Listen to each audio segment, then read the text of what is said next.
कुछ मेरे मित्रों का कमेंट आया है कि विश्व भूगोल कैसे तैयार करें, क्योंकि महाद्वीपों से क्वेश्चन आते हैं। ठीक है, तो ये कैसे तैयार करें? तो बहुत आसान है।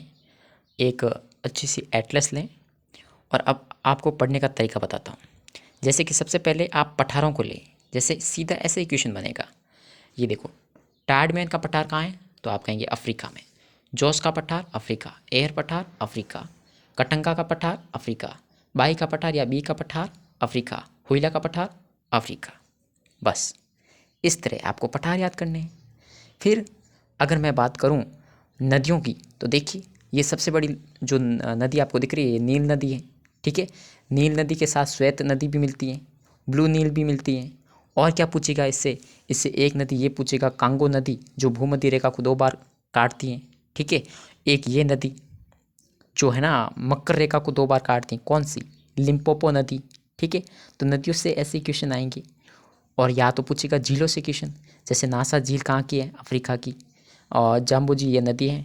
और जैसे विक्टोरिया झील है, एल्बर्ट झील है, एडवर्ड झील है, कीवू झील है। तो ये झीलों से क्वेश्चन आते हैं। और छाड़ झील ये भी बहुत फेमस है, तो यहाँ से भी क्वेश्चन आ सकता है। तो इस तरह से पढ़ना है आपको, बहुत नॉर्मल सी बात है। आपको अलग अलग कलर, जैसे कि कुछ पर्वत चोटियाँ, जैसे कि मैंने इस तरह का ये आइकन आइकन लगा दिया। जैसे ये कौन सी चोटी है? ये कैमरून माउंट है। ठीक है, और देखिए ये केन्या की चोटी। ठीक है, ये किलिमंजारो की पर्वत कह सकते हैं आप। ठीक है, तो ये अफ्रीका। सीधा ऐसे क्वेश्चन पूछेगा, किसी देश से क्वेश्चन नहीं पूछेगा। जैसे इस महाद्वीप में कौन कौन सी नदियाँ हैं, कौन कौन से झीलें हैं, कौन कौन से पठार हैं, कौन कौन से मरुस्थल हैं। जैसे देखो, लीबिया का मरुस्थल, सहारा का मरुस्थल, नूबियन का मरुस्थल। ठीक है, और ये देखो नाबीब का मरुस्थल। ठीक है, और ये देखो कालाहारी का मरुस्थल।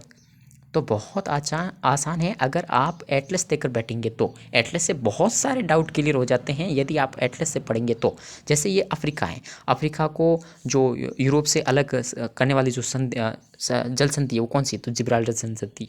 ठीक है, तो इस तरह से जैसे ये देखो, ये सुएज नहर है, लाल सागर, और यहाँ से जो जल संधि है बाब एल जल संधि, यानी कि अदन की खाड़ी, यानी कि ये एशिया और अफ्रीका को अलग करता है। ठीक है, जिबूती और यमन को भी अलग करता है, ऐसे याद कर सकते हैं। ठीक है, तो और एक ये छोटी देखिए आप पर्वतमाला है, वलित पर्वतमाला, डैंकन्सब्रग। तो ये ऐसे जो है ना ऊपर आपको दिख रहे हैं ना, ये खास खास यहाँ से है ना एग्जामिनर ऊपर से क्वेश्चन बनाता है, जो आपको ऊपर से दिखेगा कि हाँ यहाँ से बन सकता है। ये जो नॉर्मल जानकारी है ना, ये ऊपर से आप पढ़ लो, यही बहुत है, डीप नहीं जाएंगे। एग्जामिनर को ऊपर से जो चीज़ दिख गई ना, वो सीधा क्वेश्चन बना देगा।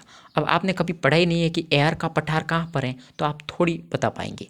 एटलस में आपने देखा एयर पठार, हाँ आपके माइंड में आ गया कि हाँ ये अफ्रीका में था। तो इस तरह से आप तैयारी कर सकते हैं। ठीक है, तो ये वीडियो कैसा लगा? अच्छा लगा अपने दोस्तों के साथ शेयर करें, और अभी तक आपने हमारे यूट्यूब चैनल को सब्सक्राइब नहीं किया तो जल्दी से सब्सक्राइब कीजिए।